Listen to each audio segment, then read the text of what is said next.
Good evening po mga kaibigan. Nandito kami sa day spring ngayon. Pasok kayo, pasok kayo.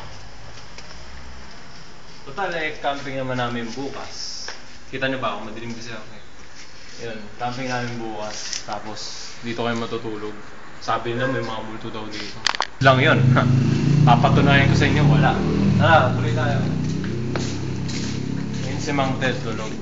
Pero hindi na makikita eh. Dilim masyado eh. Tapos yun. O dito nakasando. Si Timo nag-video. Hi! Yun. Pagpakit na kami.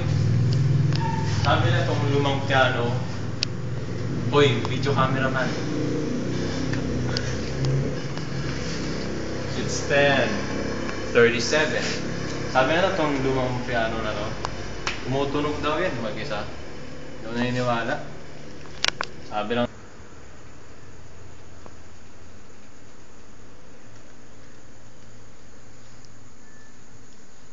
So, ano pang iba-ibang nakikita mo dito?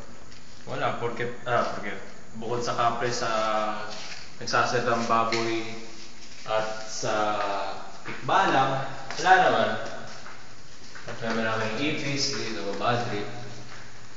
So, ito yung ano, di ba? CR ng mga girls. So, anong makikita natin dito? Sabi na may tumatawag dito eh. Hindi ko na kung totoo.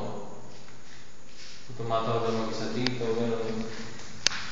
Ay! May chismis ako, isa-isa inihan-listan yan. Okay, isa-isahin natin kung ano mga makikita natin dito sa mga pinto. So, yeah. Door number 1, makita natin. Nalaman ko na yung ugali mo. Uy, sino kaya nagsulat nito? Door number 2. So, makikita natin mga iba't ibang sulat. Medyo malabo lang dito kasi Koreano ang nagsulat nito, pero ewan ko kung anong problema nito.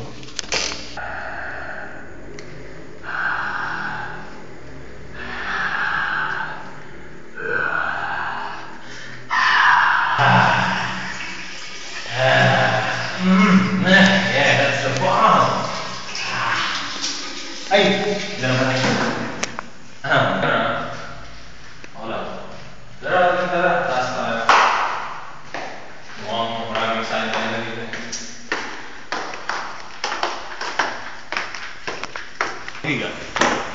Dito na tayo sa 4th year classroom, saan nagaganap lahat ng kalokohan ng mga 4th year. Gusto niyo makita yung upuan ni Francis dati? Papakita ko sa inyo. Nakita niyo yan? Nakita niyo yung damage na yan? Actually, normal pa yung upuan na yan pero... Ayan o, kita mo yan? Ganyan kalikot si Francis. Woo! Grabe, butas o. At ito naman ang table ni Sir Edwin. Yeah! Napakalinis, grabe. Ito, buksan mo to. Ano kaya Dito natin malalaman, mga folks, ito malalaman natin kung ano ang ginagamit na iniinom ni Sir Edwin. Para tumalino sa mat. Behold!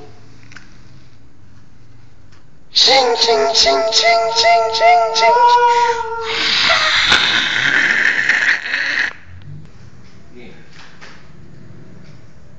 Tol, nasa video, on air ka na, Tol. Ay, sorry.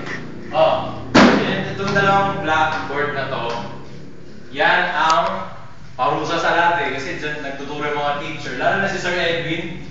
Napakadugo ng math niya eh. Pero ayos lang, sabi niya, ang math daw para sa pag-iisip. Diba? Para ma-develop. Sir, sana ma-realize mo kung gaano kami naghihirap ngayon. Umiiyak kami ngayon. Anyway, parang layo ng topic natin ha.